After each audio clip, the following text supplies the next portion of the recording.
Gear up for Sports Talk on the South Carolina Radio Network. It's your final word on sports all across the state. Be a part of tonight's show. Call us at 800-956-7266 or email talkback@sportstalksc.com. Now here are your hosts, Phil Kornbluth, Kevin McCrary, and Tom Hayes.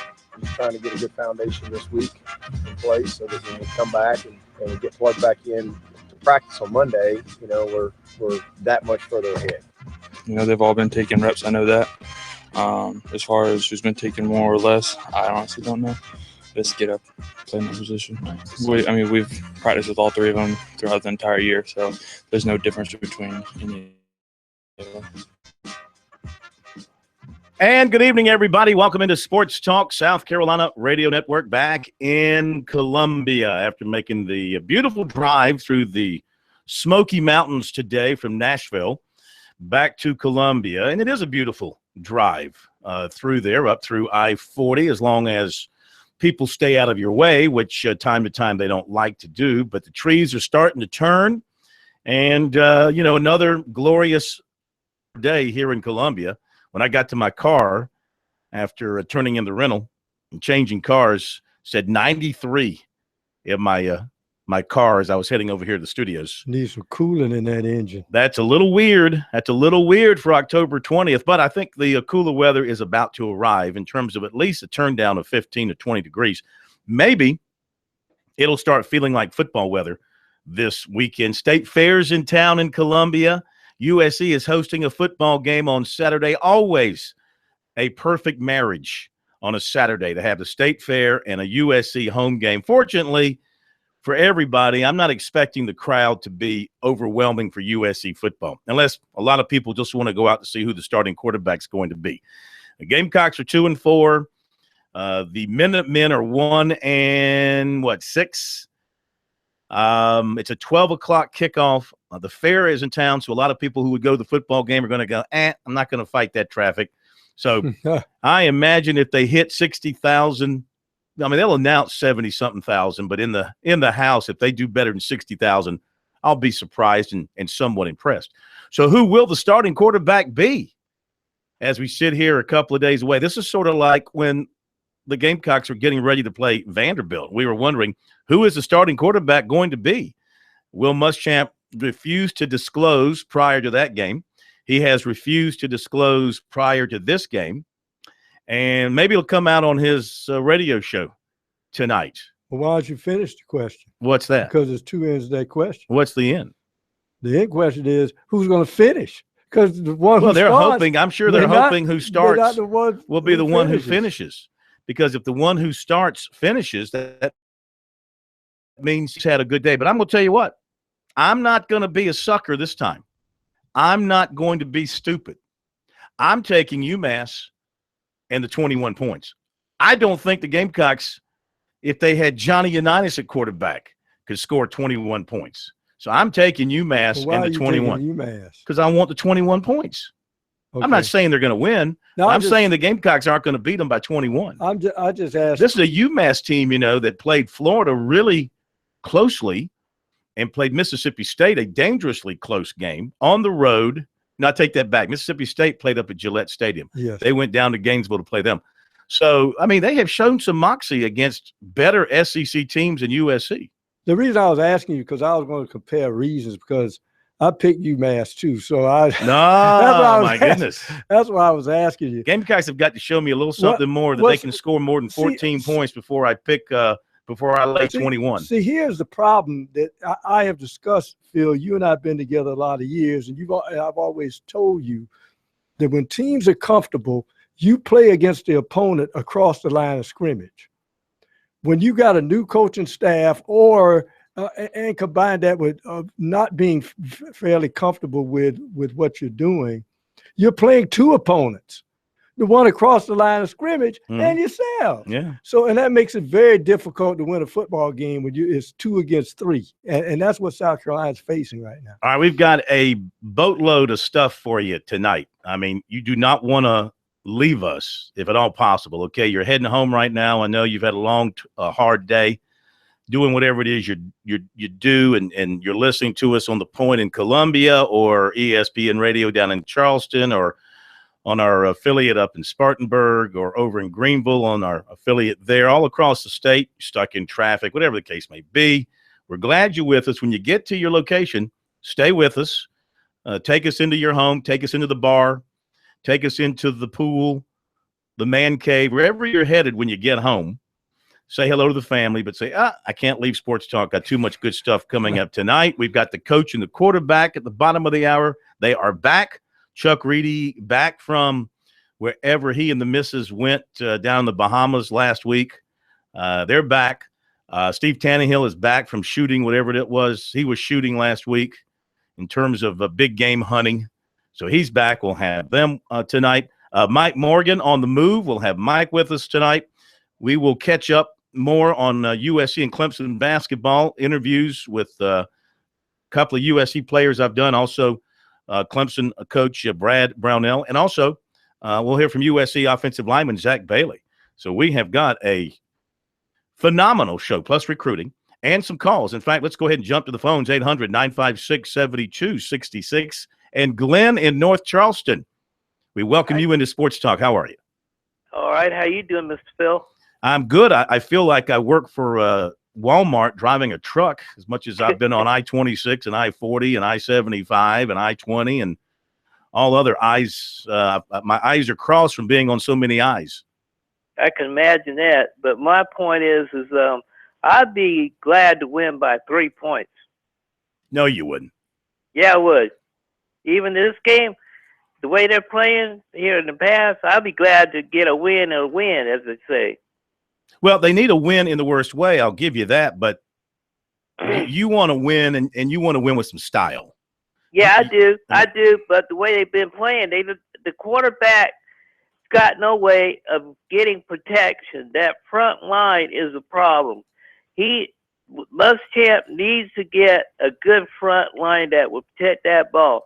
I say it, he's got to have a way of getting those holes open so that quarterback could be mobile.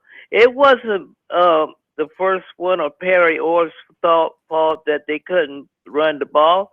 It was a fact they couldn't get the front line to open up so they can get a little bit more mobile.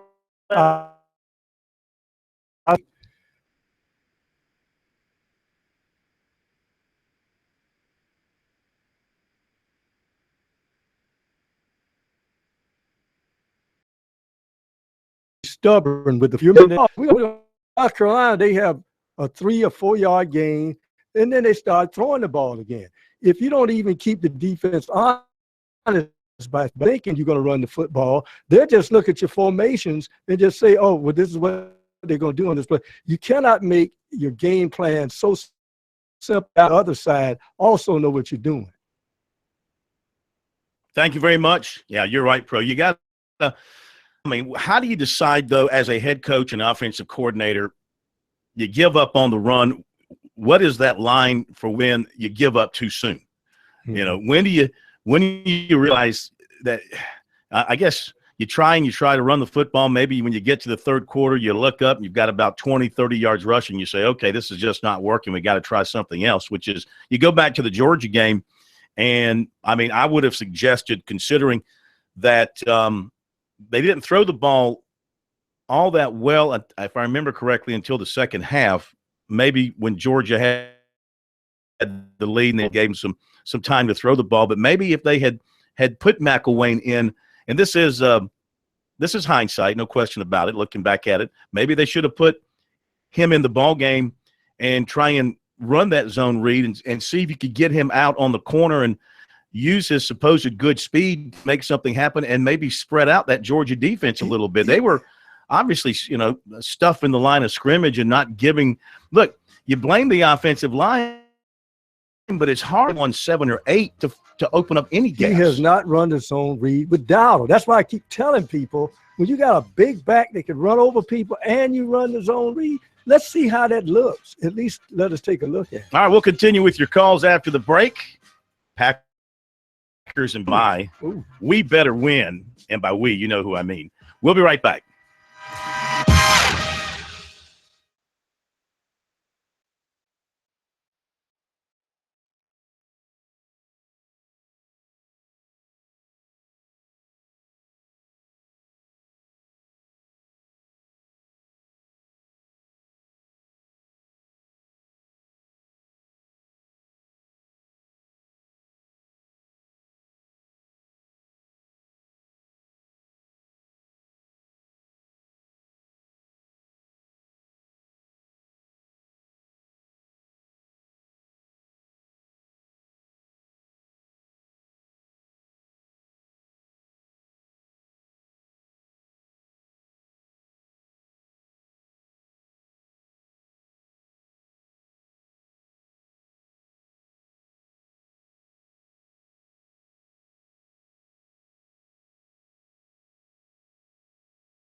.1.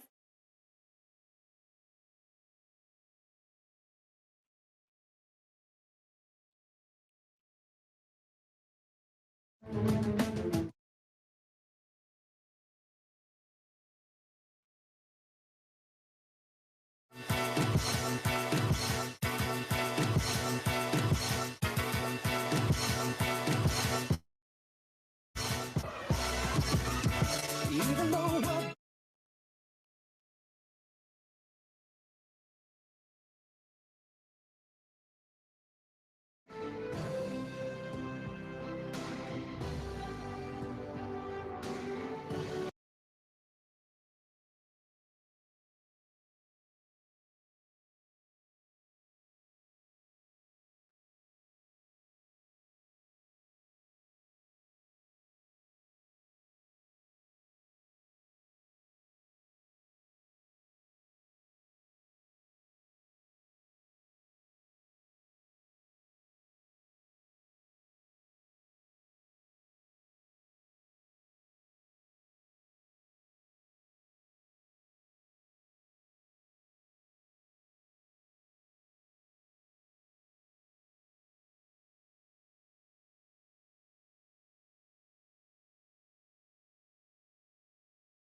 And we're back at Sports Talk here on a Thursday night from downtown Columbia. Phil Kornblut, the professor.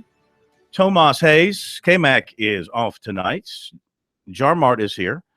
Jared Rogers Martin. 800-956-7266. Email talkback at sportstalksc.com and on Twitter at SportsTalk. Back to your phone calls in just a moment here on Sports Talk.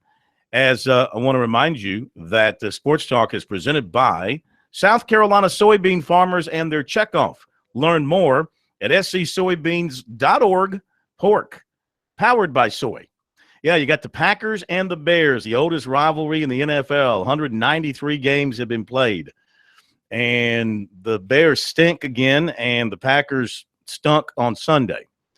So hopefully my team, the Packers, will bounce back and play extremely well, and we will annihilate the Bears, who beat us last year late in the regular season. So we owe them. Also, pretty good ACC matchup tonight, Miami at Virginia Tech. The Thursday night ESPN ACC matchup. That's going to kick off at 7 o'clock. Both teams are 4-2. Miami on a 2-game losing streak after that high point mark of let's see now, wait a minute. Who'd they beat that got them to 4-0? And then they've lost to Florida State and they've lost to North Carolina. Who'd they beat? Go back here and look. They were riding high at 4-0 before they played Florida State. Miami. Who was it? I can look it up here. Who did they beat that had them feeling pretty good? Well, I guess it was winning at Georgia Tech made them 4-0. Then they lost a 1-point game to Florida State at home, and then extra point, a touchdown game to North Carolina. Yeah, so they're on a 2-game losing streak. Things get tough. They play at Virginia Tech, then they play at Notre Dame. But Mark Richt and company can do. Big game in the ACC this weekend is NC State at Louisville. And Louisville sitting there 5-1, 3-1 in the ACC. NC State's got to deal with the hangover of the heartbreaking loss at Clemson last Saturday. 800-956-7266. To Corbin in Myrtle Beach, we go next. Hi, Corbin. Welcome into Sports Talk. Hey, guys. How's it going? We're great. How are you? I just had one question or maybe an observation. Yep. I watched every South Carolina football game this year, and everybody's talking about the offensive line. On pass rush, I guess, I think they're actually doing pretty well, enough time to make some throws down the field. Quarterbacks aren't throwing it across the middle. It doesn't seem like. I don't know if they can't see the guys or they're not comfortable throwing across the middle. I just wanted to get y'all's take on it. You mean in terms of across the middle, just a typical to a receiver? Are you saying that they're not throwing it, or they're not throwing it on time or in a good spot for the receiver? I would say really at all until I saw, again, Perry Orth against Georgia. The other games, I didn't really see McElwain or Orth really throw it across the middle of the field at all. Well, they've had a difficult time, especially McElwain. He's had a difficult time with his down the field passing. He's only completing 51% of his passes. So it really doesn't matter where he's throwing it. He's had a hard time connecting with people. As far as Perry Orth is concerned, his completion percentage is much better, 63%. On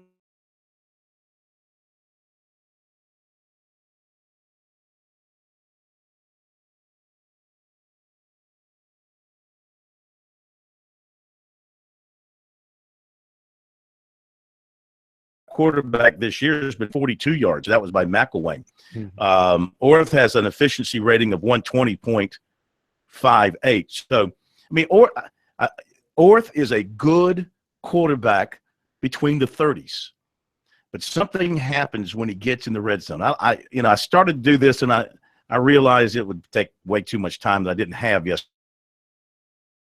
I was going to his drives as USC's quarterback going back to last year to try to figure out, what happens with him at quarterback when they get down inside the 30-yard line. Oh, I know exactly what it is. Because I can think of several times last year in particular where he had opportunities for scoring passes and missed an open receiver. Well, a lot of times what happens now is, and I think this is where a guy like Dowdle helps you out is.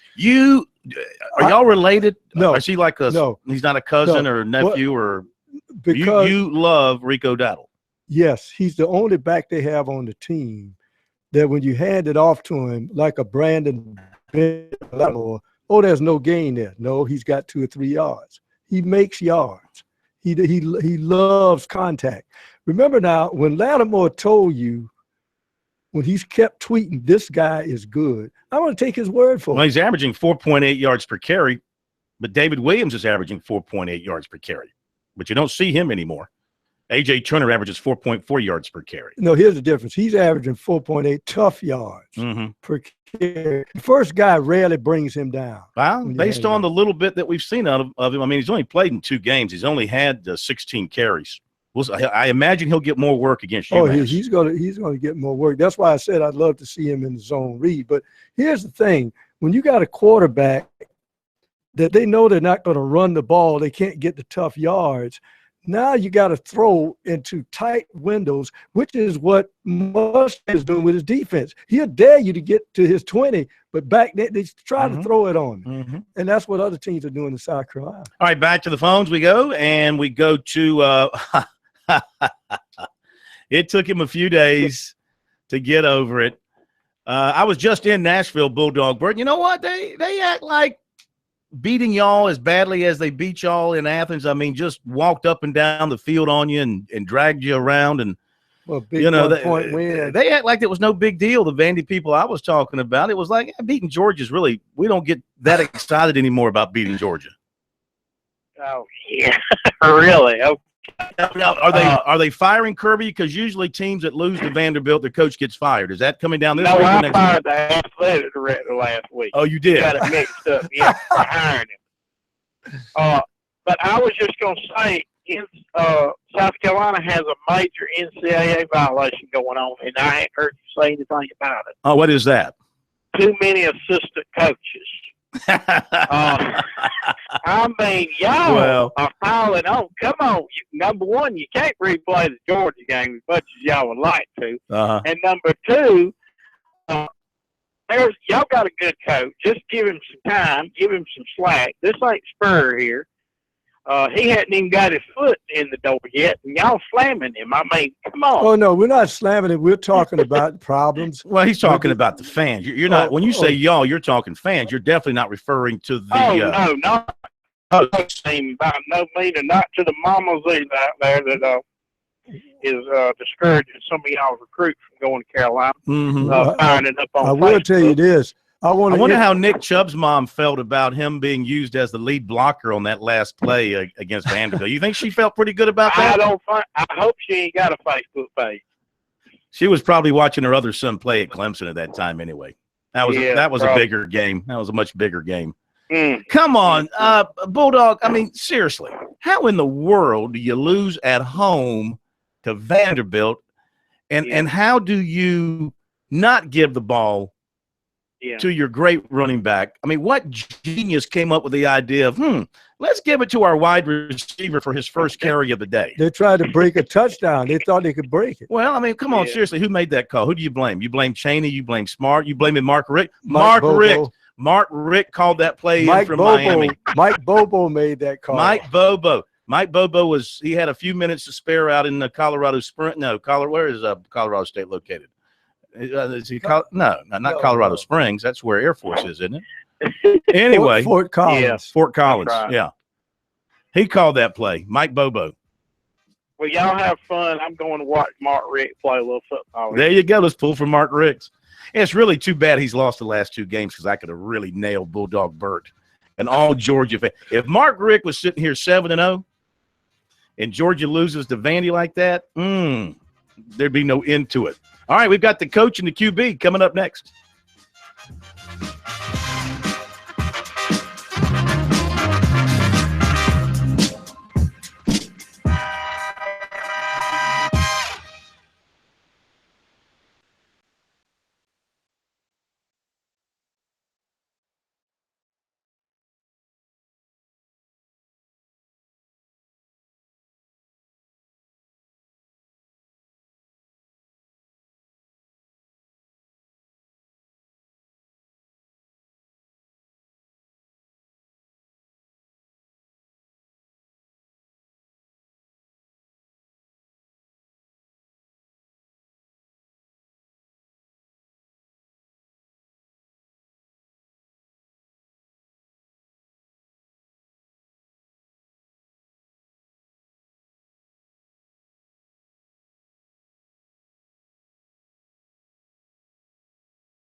We go inside the huddle with the coach and the quarterback up next. This is Sports Talk.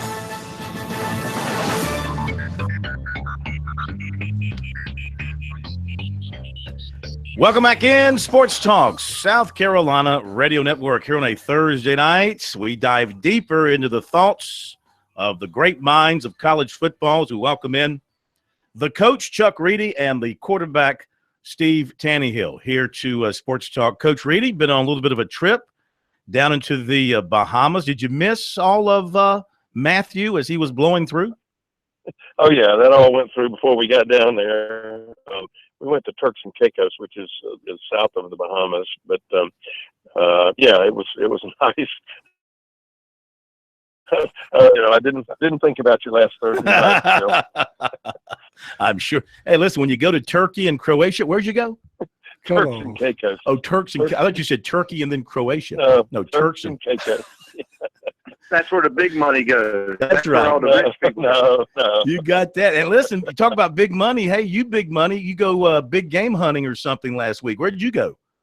I didn't leave the state of South Carolina, though. I mean, I ain't got no money like that. Where did you point your rifle? I'm still in my hunting club up in Union on Highway 49, and just went up there and hung out with those guys for a few days and get away from everything. Have you ever gone bear hunting in New Jersey? No, but I'd like to go bear hunting, but not in New Jersey. Well, I bring that up because I heard on the news up there out of New York that it's bear hunting season in New Jersey. They had like 380-something bears that were taken, so I didn't know if you enjoyed bear hunting or not. I'd like to try it, but I'd like to try it in Canada where there's some big bears. Ah, I got you. Big bear hunting. If we don't see you again, we know what happened. We know who won. If that's the case, we know who won. All right, let's get to it, and it's good to have you guys back together with us. We missed you last week, but we're glad to have you back. And, Chuck, I'm sure you've been trying to catch up on everything that's been going on, and let's talk about Clemson and getting that win over NC State. And, again, I think we probably touched on this some last year as they skated by a couple of times on their way. Look, if you're going to have that great year, you're going to have some close calls. You're going to be lucky, and you're going to take advantage of your luck, and Clemson did just that. They did. In the course of a season, Phil, you're gonna get up for 2 or 3 games a year. I mean, in the regular season, they played at a high level against Louisville. They'll have to play at a high level, against Florida State. But you've got, the rest of them, just playing good enough to win. And, their talent level is such that they've been able to do that. But, they dodged a huge bullet the other day. I mean, there's no doubt about that. I mean, they were very fortunate. But you've also got to be lucky as well, if you're going to have a championship-type season. Yeah. What'd you think of the play of the quarterback and the turnover? Now people are making a big deal of the turnovers. Clemson has been suffering the last couple of games. I think 9 turnovers. Well, between Louisville and NC State, 9 turnovers. They managed to win both of those games. But from a coaching standpoint, what can you do? What can you say? And a lot of those turnovers, some of them were made just because of extra effort. Like, Mike Williams' fumble was simply he was trying to gain extra yardage and failed to protect the football. Well, yeah, but you go back to you've got to protect the football. And, what you've got to do, you've got to put guys, and I'm sure they do, but you put them in drills where their body is in, awkward positions, but the ball still has to be, protected. And, they just got to go back and continue to work on that. It'll catch up with them sooner or later. They've been fortunate, but it'll catch them if they continue to turn the ball over, 4-5 times a game. And, obviously Watson, he's thrown some interceptions, which, I don't know if he's forcing things a little bit. But they're not doing a good job protecting the football. And, and like you said, extra effort's one thing, but ball security is more important, than trying to get that extra yard. You got to protect the football. Steve, I'm assuming you had a chance to watch Clemson either live or on replay or highlights or whatever. And what did you take from watching Deshaun Watson? And he made some errors in that ball game. But when the Tigers needed to move the football and score a late touchdown, he took them down the field. He's a big time quarterback. I've said it, since we started on this show. I'm a believer in Deshaun Watson. Man, when some things didn't go their way, especially in the overtime and the fumbled snap, and the next play he comes back and throws a dart. I just think he's a big time guy. He steps up to the occasion. After the game, I heard Dabo said he's a winner. And a winner than anything else. I mean, there's a whole bunch of Jay Cutlers out there that have this big arm and aren't very good when get paid a lot of money. But I would rather be a winner. And Deshaun Watson is a winner, and man, he stepped up when they needed it, just like at Louisville. When all the marbles are on the table. I have a lot of respect for the guy. I just think he's a top-notch quarterback, and Clemson didn't play that well. I give a lot of credit to NC State. I thought they're great. I watched the game. They got lucky with the missed field goal. I feel bad for the NC State coach. He called it right, did everything right, got the ball in the middle. But you do need some luck here and there. And if Clemson wants to, go to the big dance and get in that Final Four, they're going to have to quit turning the ball over. But I don't see – maybe Florida State presents them a challenge, but I think their road is a lot easier than everybody else's. But I have a lot of respect for Deshaun Watson. I think he's a great clutch quarterback. And like I said, I would rather be a winner and clutch than just had all the tools and couldn't do it. Sure. Well, Steve, you always talked about how much help you got from your running game at your time in South Carolina. Could you detect any struggling in Deshaun Watson's game once Gallman got injured and was out of the football game? No question. It was on him at that point. And I think Clemson's younger backs are good, but they're not Gallman. Gallman's a stud. Mm-hmm. And you take that turnover, that's just a big hit. And sometimes that's going to happen. He didn't come back in, but that was a big hit, that turnover. But Gallman hasn't had the year, and their running game hasn't had the year that it is last year, and that's created some problems. And that's one reason South Carolina, everything's blamed on the quarterback, but they have no running game. And running game helps. If you have a good running game, look at Sam Bradford in the NFL. And Peterson ain't played, but the threat of Peterson has helped Sam Bradford. It's easy to see the teams that can run the ball with some success. Those quarterbacks tend to have more success. If you have no threat of the running game, teams can play for that.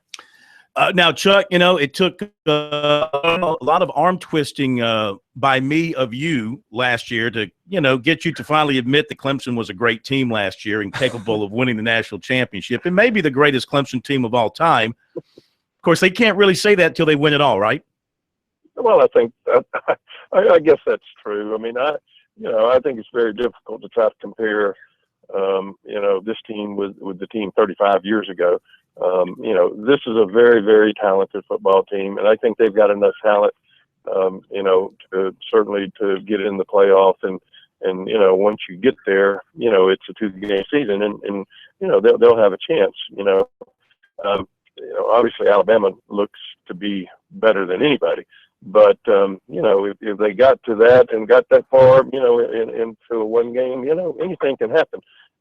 Certainly they're talented enough across the board, to win a national championship. Well, that was going to be my question to follow up. You've got Alabama just right now annihilating everything in its path. And if they do it to Texas A&M Saturday, then I will have to take a big step back. And Michigan looks good. Ohio State, of course, won a big game at Wisconsin. If Clemson gets in the mix with those four, any of those four, are they going to be able to, take down a semifinal win and move on? And I'll have to ask you to hold on. Think about that question, and we'll get back to you after the break. And then we'll talk about USC and Steve, the quarterback situation there, kind of similar to your day back in the 90s when you came out of nowhere to become the starter and it made history at South Carolina. We'll get your thoughts on if Jake's going to start and if he's going to be a similar story. We'll be right back.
Sports Talk continues here on this Thursday night. We remind you, courtesy of the South Carolina Forestry Commission, insects and diseases can be moved hundreds of miles in firewood and threaten our forests, favorite campsites, neighborhoods, state and national parks. Help protect the trees you love by purchasing firewood at or near where you burn it. For more information, visit don'tmovefirewood.org. Back with the coach and the quarterback, Chuck Reedy and Steve Tannehill. All right, so Coach Tannehill, we're talking about South Carolina quarterback situation. Very, very close contacts and your instinct telling you about what the Gamecocks are going to do Saturday. Well, first, I don't really think it's been all the quarterback's fault. I don't think that Terry's played that bad. I don't think McElwain's played that bad. Yes, they've missed throws. And they've missed opportunities, but I don't blame them for the whole thing. I don't know what's going to happen. Everything you hear down here, it's, Bentley's going to start, and he's the answer, and hopefully he is. Mm-hmm. Great pedigree, coach's son. Bobby's a great coach and great offensive mind, and Jake knows how to play. I'm not sure Jake's the answer, because I don't think the talent around him is all that good. And I don't mean to put anybody down and don't mean to put the players down, but facts are facts. When I started, I had a great defense that was giving up, I think, 13 or 14 points a game. And when I got the opportunity to start, we didn't average but about 19 points a game and went 5-1. So I didn't have to do that much. I also had Brandon Bennett, Stanley Pritchett, and Rob DeBoer in the backfield. That helps.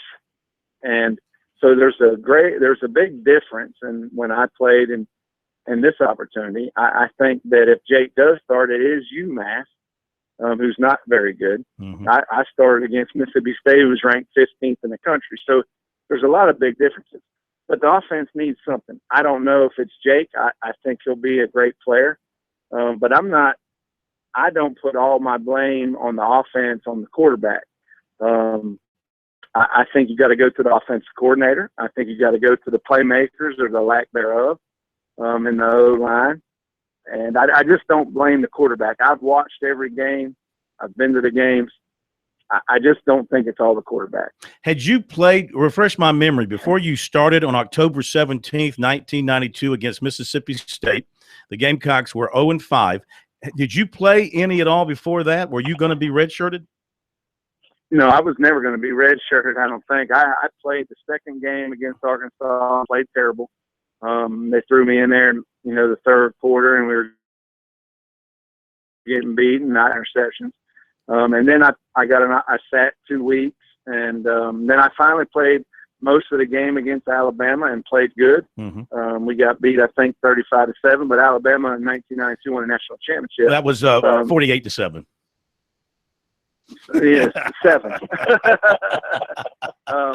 But Alabama was great. But I had a pretty good game. Uh-huh. And so I had my feet wet a little bit, especially you get out there and play 3 quarters against that Alabama defense.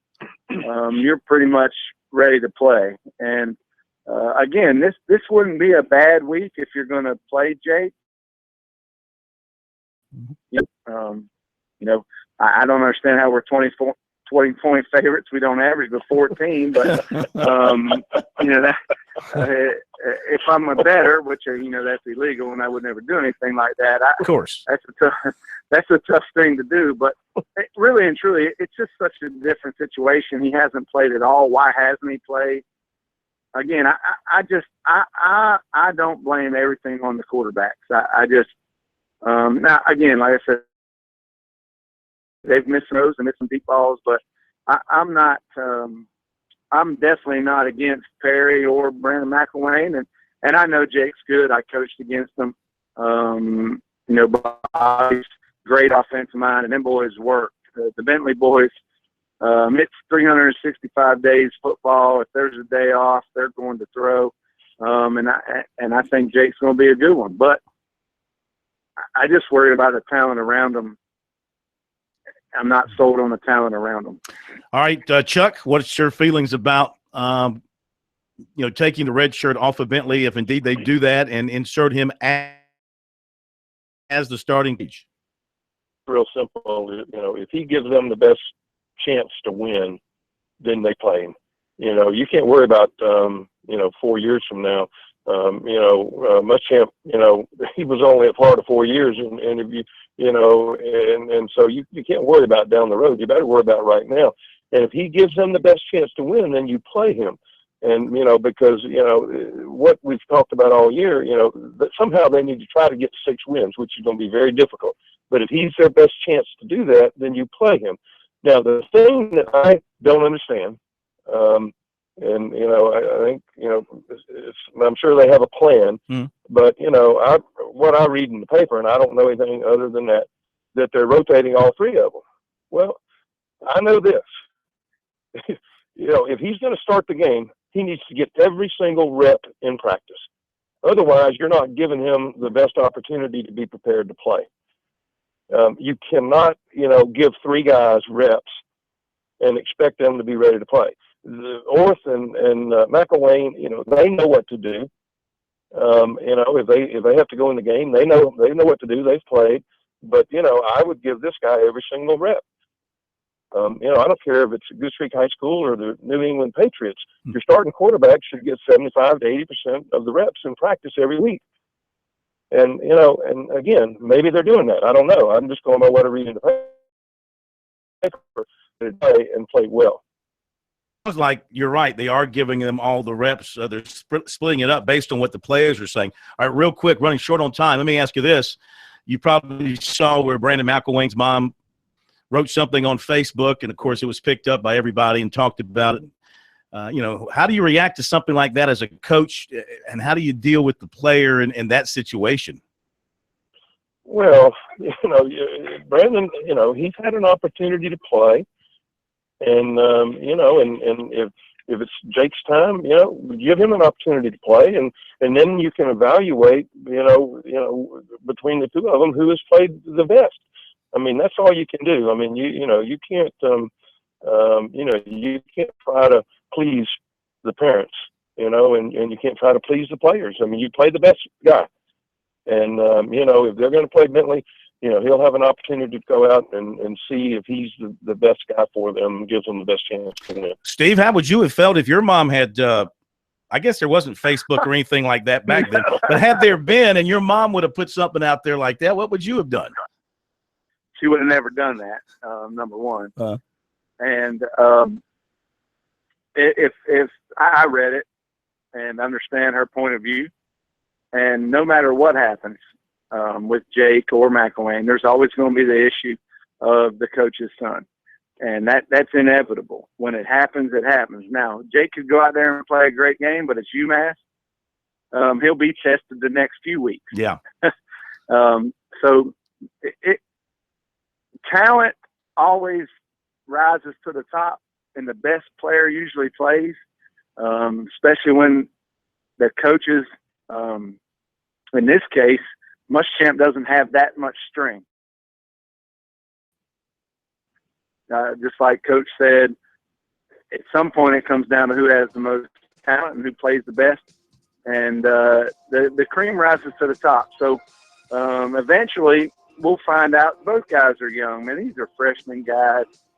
We're going to find out who can play and who can't. It might not be this week. You might see Jake, you might not. Mm-hmm. But in the coming weeks, the best guy will rise to the top, or we'll be talking about it next summer. Yeah. Guys, we thank you so much. Glad to have you back with us. Your insight, incredible. And next week, Steve, I got to talk about your career more. I was just looking at the numbers, and I don't think people really appreciate what you did career-wise, statistically, at South Carolina after looking at some of your numbers. But that's for next week. We thank you, Chuck. Thank you very much as well. Y'all have a great week, and we'll be right back here, top of the hour break on Sports Talk.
Live from Columbia, this is Sports Talk on the South Carolina Radio Network. Be a part of tonight's show.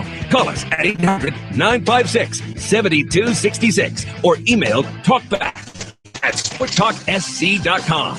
Now, here are your hosts for Sports Talk, Phil Kornbluth, Kevin McCrary, and Tom Hayes.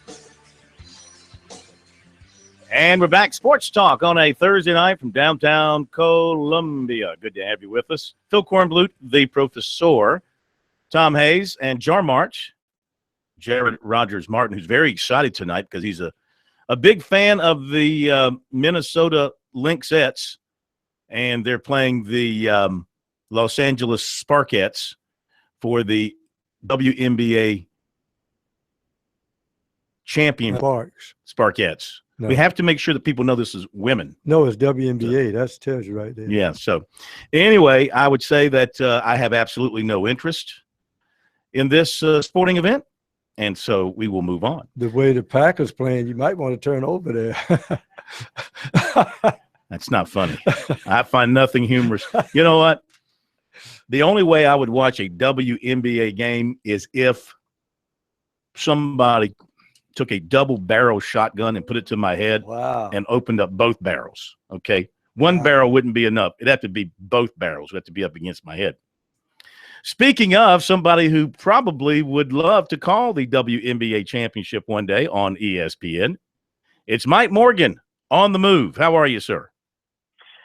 It's an honor to be on hold and following the intense WNBA debate. That is definitely hot take. Have you ever been to a WNBA game? I have not. I've never been to a WNBA game. I've never broadcasted one. I've never watched more than 3 minutes of one. I can appreciate some of the women's game at the collegiate level, and I've enjoyed broadcasting some of those, but the WNBA does very little for me. I understand. Mike Morgan brought to you by Played Again Sports in Columbia, where everything you need in the way of golf equipment, fitness equipment, water sports, and more. They're at Bauer Parkway in Harbison, and by Founders Federal Credit Union. Check out foundersfcu.com and learn how they can assist you in all of your financial needs. Okay, as we go into another weekend of college football in particular, we've got Miami and Virginia Tech underway in Blacksburg, NC State and Louisville this weekend. Around the SEC, of course, Alabama, Texas. Boy, if Alabama routes Texas A&M, I mean, I just think we've just got to go ahead and hand them the trophy because they just look so good right now. I wonder if Nick Saban's worried about peaking too soon. Well, I wish them luck with them being Texas A&M on Saturday. I still think, as odd as this may sound, the best hope of anybody in that schedule remaining to defeat Alabama is LSU. If LSU actually gives them their best, its best punch, if they get adequate quarterback play, if Leonard Fournette decides, okay, this has pretty much been a wasted year for me. I'm already looking at NFL, but I'm going to show the scouts one last time just how good I am, how I'm not your run-of-the-mill good college back that you can just skip to the second round in the draft. I'm a difference maker. I'm a Todd Gurley type. Mm-hmm. That to me is still the one team in Baton Rouge. Ed Orgeron does have them playing motivated. I'll be interested to see how they do against Arkansas, but I don't see A&M doing it, and I don't see anybody else on that schedule doing it, and I don't see anybody from the Eastern Division in an SEC championship game doing it. So to me, the best hope is still LSU in November. Well, but this Texas A&M team, I mean, really, you have to give them their due. Trevor Knight is playing at a very high level. They've got a really good defense, and Knight has some very nice pieces on that offense. Their offensive line is huge as always. I mean, will I be surprised if they go in and beat Alabama? Yes. Will I be shocked? I wouldn't say I'd be shocked. Right. Yeah, look, I'm not saying A&M doesn't have a chance, but I do think they're nearly a 3-touchdown underdog for a reason. I just think that Alabama has so many things going for it. They're playing so well right now. We saw this movie a couple of years ago. Everybody was saying A&M, and Alabama beat the living daylights out of them. So I'm a little bit skeptical. I'm not as high on A&M as a lot of other folks are.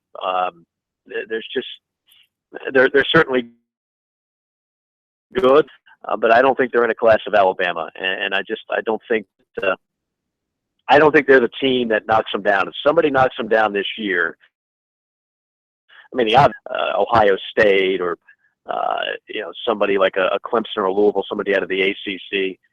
But I just don't see it at this point right now. Anybody in the Southeastern Conference doing it, and the best chance to me, the only chance, would be LSU at home if they somehow get it all together and say, you know what, this has been a tumultuous year, but we're going to salvage it by picking up one more win at home for maybe do it for Les Miles if nothing else. Yeah. But try to upset them in Baton Rouge.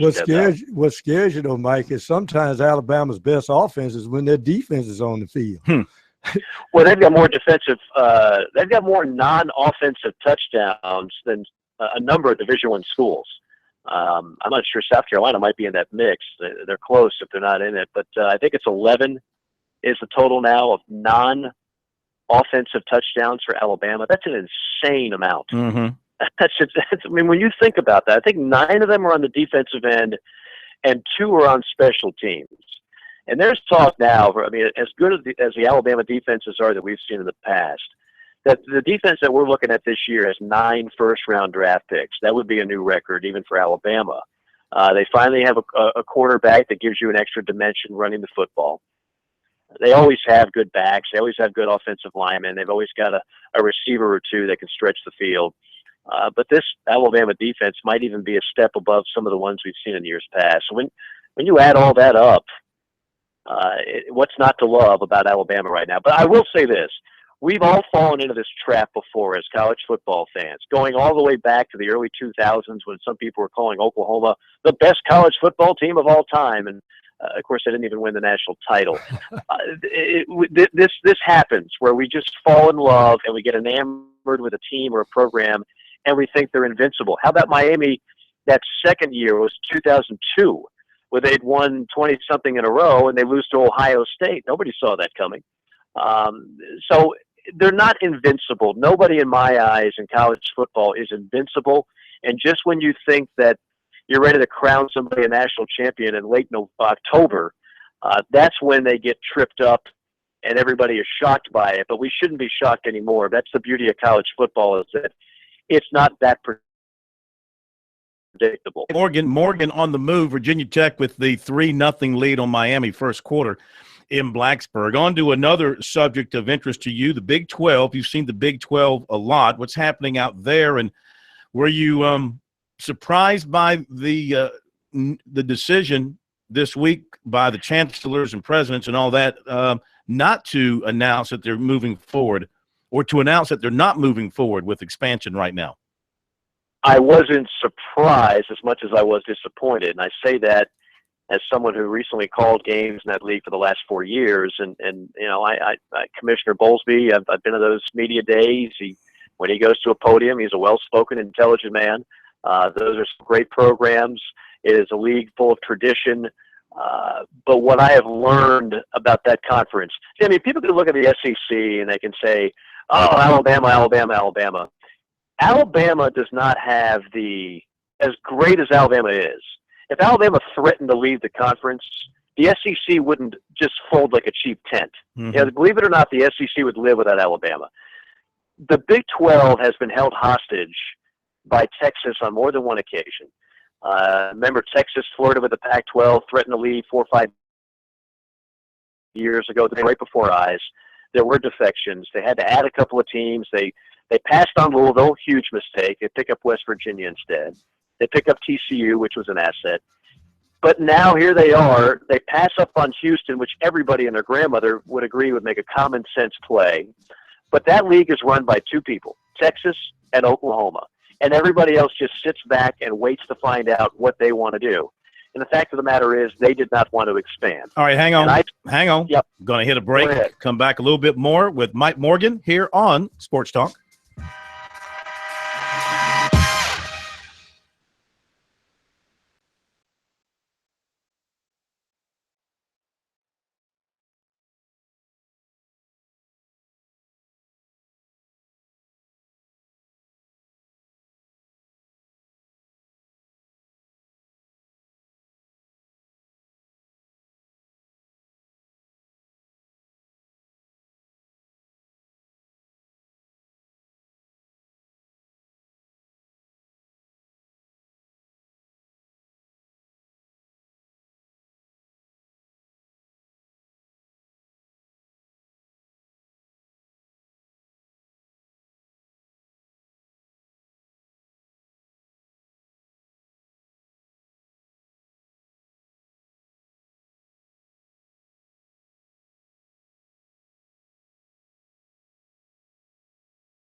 We are back. Mike Morgan. Morgan on the move with us here on Sports Talk. Back to Mike in just a moment. Score a touchdown with Founders Federal Credit Union, now open in Clemson.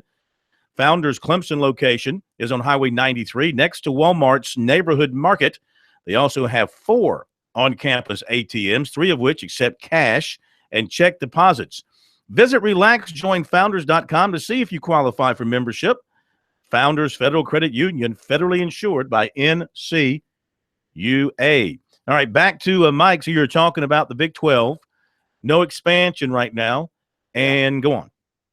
Well, I would just say this for those that are listening and wondering, well, how does this affect me? I mean, what's the big deal? I'm a Carolina fan. I'm a Clemson fan. I don't care about the Big 12. How it could affect not just those conferences, maybe one of the two, maybe both, but definitely the landscape as a whole is that I really believe at any moment now, Texas and or Oklahoma, who have pretty much looked for their own best interests since this conference began, back in '96, if they make a move, the Big 12 self-destructs. If they make a move, it could be, say, an Oklahoma to an SEC. I don't believe Texas would ever make that move. I think they'd go to the Pac-12 first or maybe even independent. But it could reignite the conversation for expansion in the Southeastern Conference. And I really think eventually that's still where we're heading, which is the super conferences of 16 teams apiece. And a league like the Big 12, as you know it, could be pretty much for those major programs. They'll find homes, and if you're Iowa State, you could be an orphan, which would be not a good feeling for the Cyclones and some other folks in that league. Absolutely. Looking ahead to Clemson, Florida State, your quick preview there.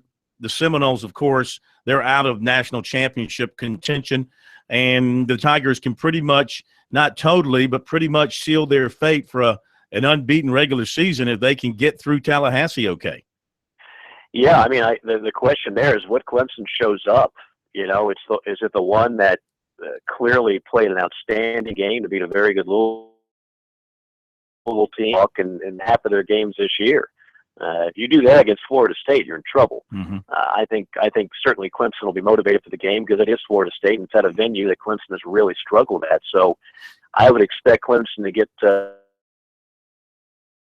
wake-up call happen against North Carolina State, but boy, were they fortunate to win it. But I still think Clemson bounces back. I think Florida State still has some issues, particularly with the quarterback spot this year, and their defense at times has been porous. I would expect Deshaun Watson and company to exploit that. All right, Mike, thank you, my friend. Have a great weekend, and we'll talk to you next Thursday. Sounds good. Take care, guys. Take care. All right, Mike Morgan with us here. Morgan on the move on Sports Talk. Always enjoy having Mike with us to share his great knowledge of sports, variety of things. Let me get to a variety of things here while we have a couple of minutes. First of all, recruiting here on Sports Talk. Catch you up on a couple of major notes. Offensive lineman K'Ron Calbert. Now, this first name pro is spelled K''Rojhn. It's pronounced K'Ron.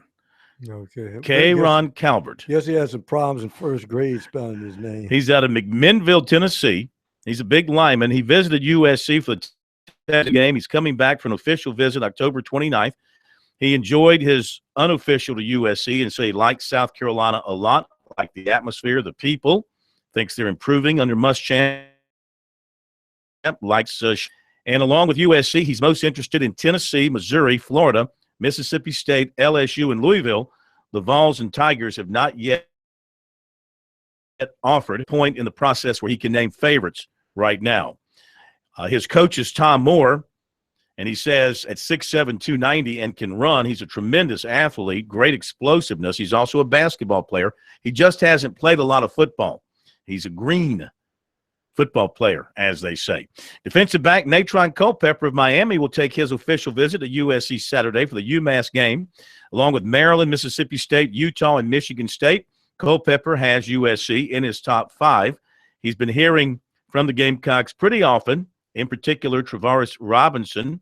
Heard from him earlier this week. He plans to arrive in Columbia tomorrow and visit with Robinson before the game on Saturday. So he likes South Carolina a good bit, and he's excited about this official visit. He's also finalizing plans to visit Michigan State in November and Maryland in December.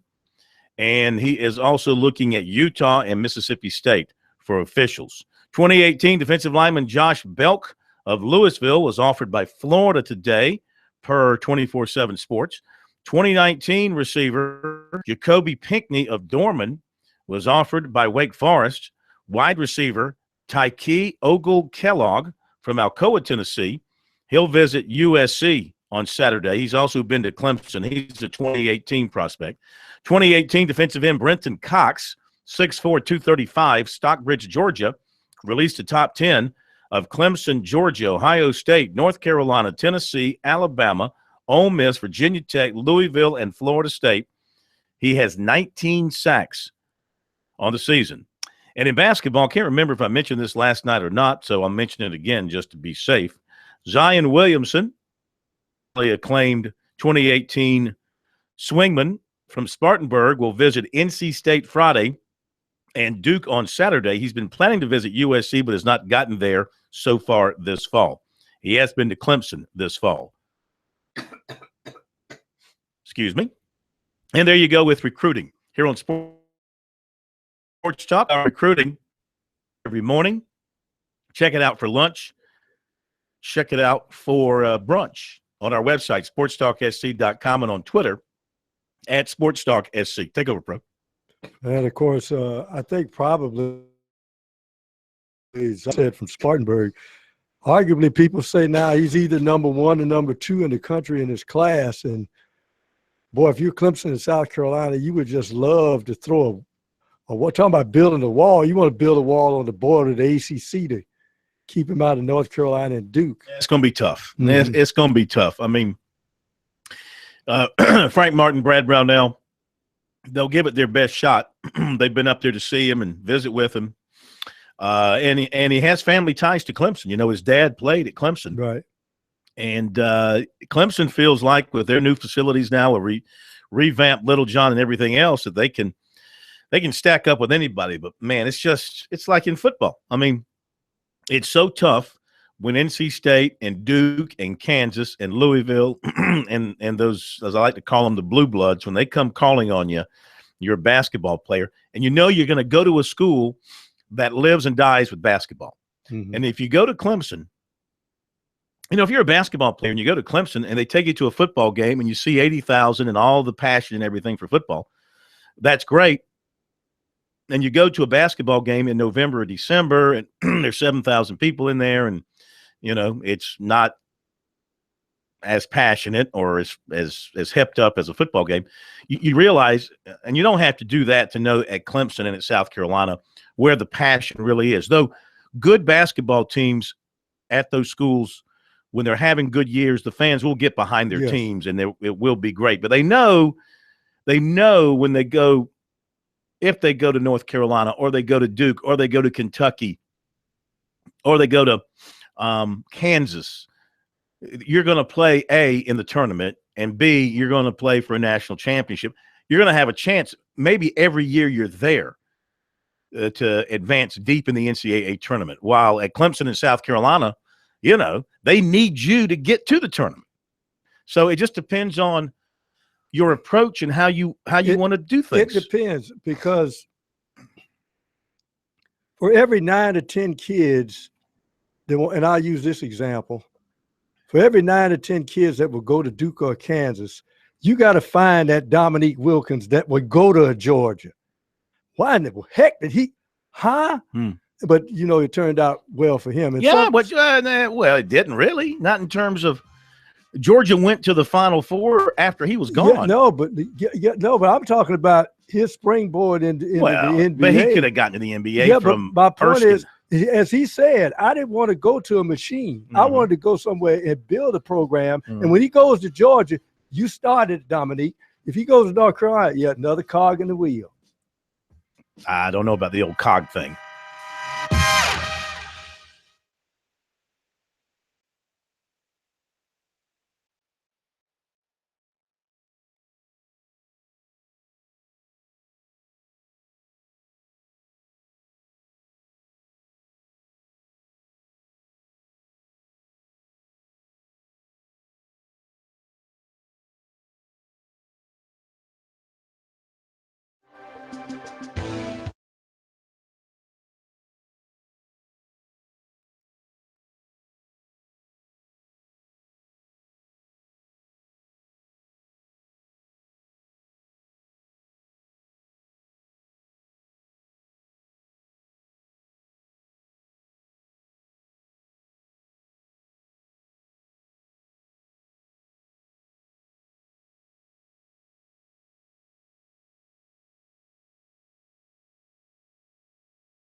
Back with you, Sports Talk, South Carolina Radio Network.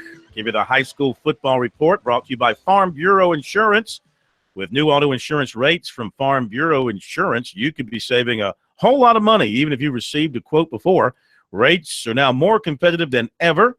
Get a free quote today from your local Farm Bureau Insurance agent. We're getting ready for another Friday night of high school football here in South Carolina. Reminder that we'll have the high school scoreboard for you tomorrow night at 10, 10:30, and 11 o'clock. All the scores across the state early on while they're in progress, and later on as they go final. We bring it all to you. And there's some high school football tonight as well, and in the Columbia area in particular. And what is of note is that they're playing a high school game over at the Fireflies Stadium, the baseball park, the new baseball park. They've used that a couple of times for high school football games now, and they're playing one there tonight. And it is Gray Collegiate Academy? Yeah. Gray Collegiate is playing over there against, who are they playing?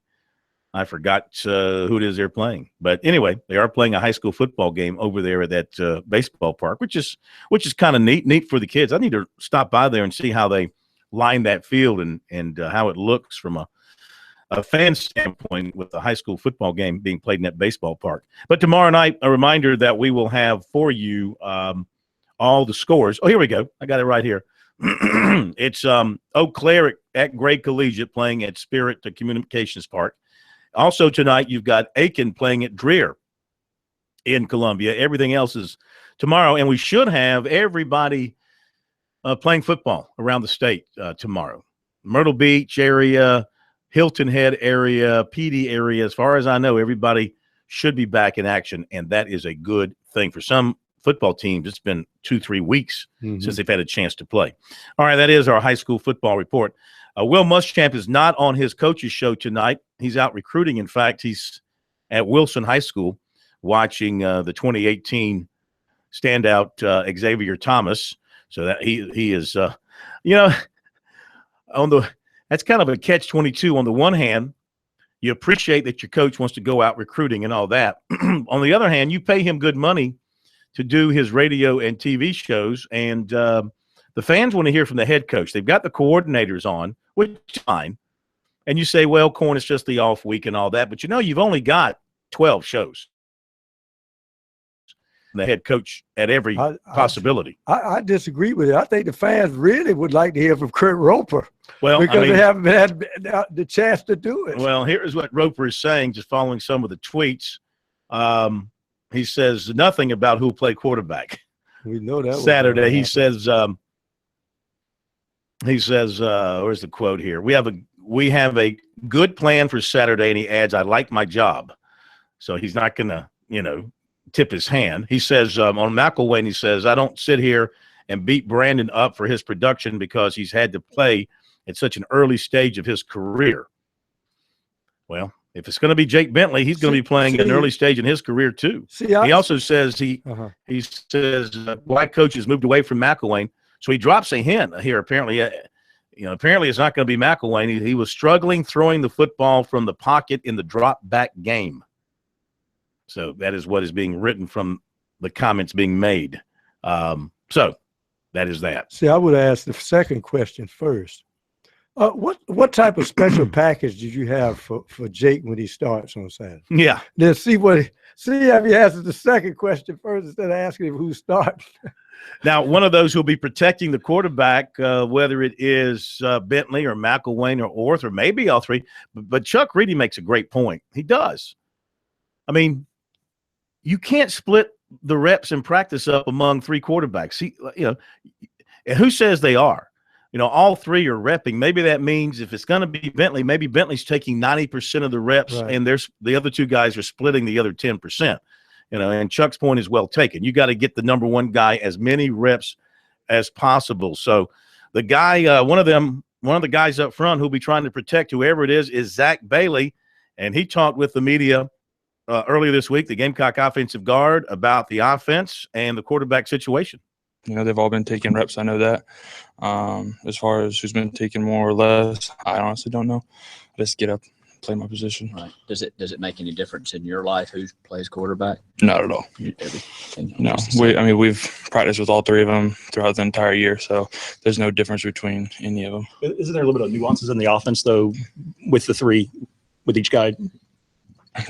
Not really, I guess. I never really noticed any changes or anything different about how we practiced. Every once in a while I'll look back and I'll see different quarterbacks, but there's no difference between them all. Have you been around Jake enough to know what he's like in the huddle? Not really, no. He calls plays, for the most part. And I just do my assignment. Does any part of him seem like a guy who should be a senior in high school right now? No, not at all. I know that he did come in early, but that was his choice, and that's just his choice. Does he not seem like a typical freshman? I know he's a year older than most, but does he seem a little bit more seasoned than your average freshman? No, not really. I think he's mature for his age, definitely, but there's no difference between freshmen or anybody between the quarterbacks positions.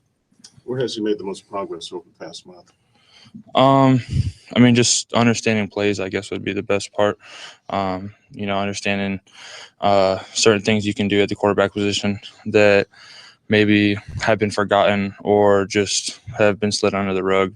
So, Zach, do you think the offensive line has made progress over this bye week? It's ready to kind of show more what it was expected to do when the season began? Definitely. I think this past week and this week we've came into practice with a higher tempo, trying to be more physical, starting out the practice doing one-on-ones with the ball carrier, just trying to build that power, keep that going. Coach Muschamp mentioned that some guys have been working at different positions this week. Have y'all shuffled a little bit and tried to look at different people, different places? A little bit, just trying to see if anybody's better than anybody else or anything like that. Nobody's really standing out. We're just trying to become the best unit that we can. Have the coaches specifically addressed the fact that the goal still obviously is to get bowl eligible? And is that something they said they're basically going to do whatever it takes to do that, regardless of who they have to play or whatever? Yeah, definitely. The seniors deserve it. This is their last year, and they deserve to go to a bowl. And so I think that's on everybody's mind. that's not coaches' goals. That's our goal as a team. These seniors deserve everything that they've worked for, and so that's our goal. Zach, is that still realistic for this team, given the record being what it is? Yeah, I think so. We have some tough teams coming up, but it doesn't matter. I think we're going to go out there and try our best every single game. And especially how practice has been going lately, I think it's very capable. This is a UMass team that's been pretty competitive in some games this year. So obviously it's not a people think of you. Just talk, what have you seen from them on film? I think they're a good team. They move around a lot. They play fast. They play physical. So, it's not a team to shy away from. All right, there you go. Zach Bailey, big, steady player for the Gamecocks on the offensive line. The offensive line, you figure, has got to get better with the return of Donnell Stanley, who may or may not play Saturday. Blake Camper should be available. Having those guys back will help, but they've got to get more.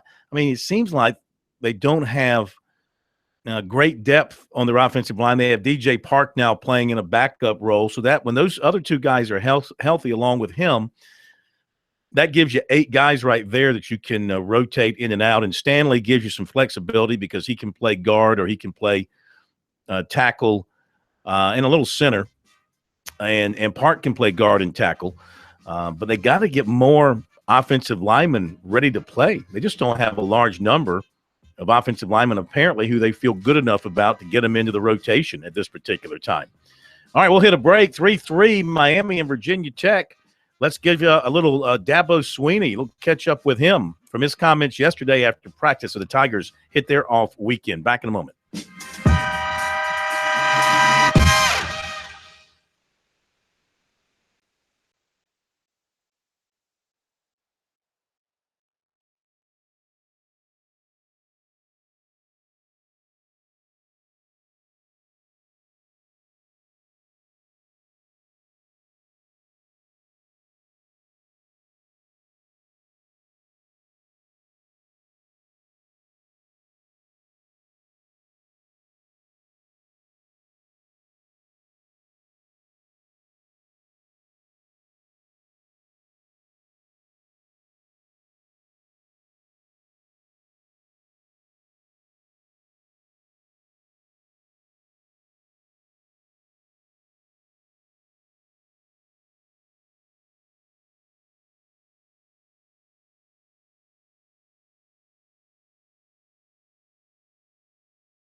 All right, we're back. Still 3-3, Virginia Tech and Miami up in Blacksburg. You can score big with Founders Federal Credit Union. Founders has convenient office locations at USC and Clemson and ATMs at Clemson, Converse, Limestone, PC, USC, Lancaster, Winthrop, York Tech. Visit foundersfcu.com for a full list of you. If you're not a member, visit relaxjoinfounders.com to see if you qualify for membership. Founders Federal Credit Union is federally insured. Hey, a couple of quick notes and then some comments from Dabo Sweeney. And first of all, USC announced today that Derek Scott will be their new basketball and baseball play-by-play person for men's basketball and men's baseball.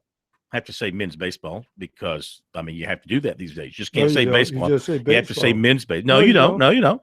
The NCAA for the College World Series, it's the men's only for the College World Series. Well, I'm sorry. I'm calling it men's baseball. Well, who plays softball? Men's baseball. Who plays softball? I'll call it women's softball. No, it's softball, period. Anyway, Derek's been working at USC. Derek's been working at USC for a number of years, and he's very good. He's very good. It's a good hire. IMG likes to hire from inside and all that kind of stuff. They did have a search, and they did interview other people, had a good pool of candidates. But this was the logical candidate, especially after the guy that does their women's basketball declined to move over to men's basketball and baseball. So Derek Scott will be the guy, and he will no doubt do a good job. He's done a lot of baseball and some basketball. He's done a lot of television for him. He did Ohio sports for several years, so he's very good. The word came down from the NCAA on Louisville today. They were hit with 4 Level 1 violations stemming from a year-long investigation into the allegations made by a former escort. The NCAA did not conclude that Rick Pitino had any knowledge of the impermissible inducements, offers, and or extra benefits in the form of adult entertainment, sex acts, and or cash. This is all falling on the head of ex-staffer Andre McGee, who allegedly provided to at least 17 recruits or current players, 2 AAU and or summer coaches, and 1 associate of a prospect those inducements. Pitino was charged with failure to adequately monitor McGee. That alone means the NCAA could eventually suspend Pitino, but Louisville will dispute that charge and has 90 days to respond to the allegations. Interesting. Clemson's Jerron Blossom game's been named to the preseason watch list for the Julius Erving Award. USC place kicker Elliott Fry is one of 94 players nominated for the Werfel Trophy. That goes to college football's premier award for community service. Florida State, Jimbo Fisher says he's not expecting to have Derwin James back in time for the Clemson game. That'd be a big bonus for them if they got him. It doesn't sound like they're going to have him. The Charleston athletic director's search, according to the Post-and-Courier, is down to 3. They are Matt Roberts, Deputy Director of Athletics at Southern Methodist, Brian Blair, Senior Associate AD at Rice, and Michael Alford, Senior at Oklahoma. And big name in golf in our state, Vic Lipscomb, who's been the coach at Wofford for 13 seasons, will retire in June of next year. And he's done a great job at Wofford and was a heck of a golfer himself. Still is a heck of a golfer, I'm sure. But he's done a great job with the Wofford golf team. All right, Dabo Sweeney from yesterday after practice as the Tigers wrap things up, heading into their off week. Let's catch up with him a little bit and hear what he had to say about this week of practice and looking ahead a little bit to Florida State. Reinforce the fundamentals and got a little extra time this week to do a little bit more drill work. But, these guys have been playing ball a long time. This isn't Pee Wee. They're grown young men. They know what they got to do. And so we just go back to work. And then this weekend, what's the schedule going to be like the next few days? Well, it's been good. Monday we just kind of got back going and kind of got our mind back focused. They were off Sunday. Had a good light practice Monday, good meetings, long meetings. Yesterday was meeting and head to community service. That was a great day. I mean, just man, such a blessing to be able to, for me to be able to experience that, and for our team to be able to experience Habitat opportunity. And man, they really did a good job. Made that neighborhood, smile when we left, and it was great to be a part of that. And then today was a tough day, meetings and full pad practice. Got after it. A lot of individual, a lot of fundamental work. A bit of good on good today. And a lot of good work, toward our next opponent. So just trying to get a good foundation this week in place, so that when we come back and we get plugged back in to practice on Monday, we're that much further ahead. It's not a normal week in that you're starting on Monday from scratch. So he's doing a lot of self-evaluating, self-scouting, studying each other. So it's great to have a little extra time from a meeting standpoint where you're not pressed from a game plan standpoint to be able to do some of those other things. So it's good. Guys are healthy. Spirits are good. Tomorrow will be another tough. We're actually going to meet in the morning. We'll have some meetings in the morning and another good practice tomorrow afternoon, and they'll be off on Friday. Again, just recharging up, getting ready to roll, and see if we can make a strong season. Clemson hasn't won at Florida State since 2006. What do you think makes it so tough to win down in Tallahassee? We know a long line of people hadn't won down there in Tallahassee. It's a hard place to win. I mean, we can go back to it's hard to win here. It's really hard to win here. I just think that they do a good job, good environment. And what makes it so hard is they always got great players. They've got great players and great coaches, and take pride in playing at home, and one of the best programs in the country year in and year out. So it's just a tough place to play. And I know since I've been the head coach, we ain't been able to finish.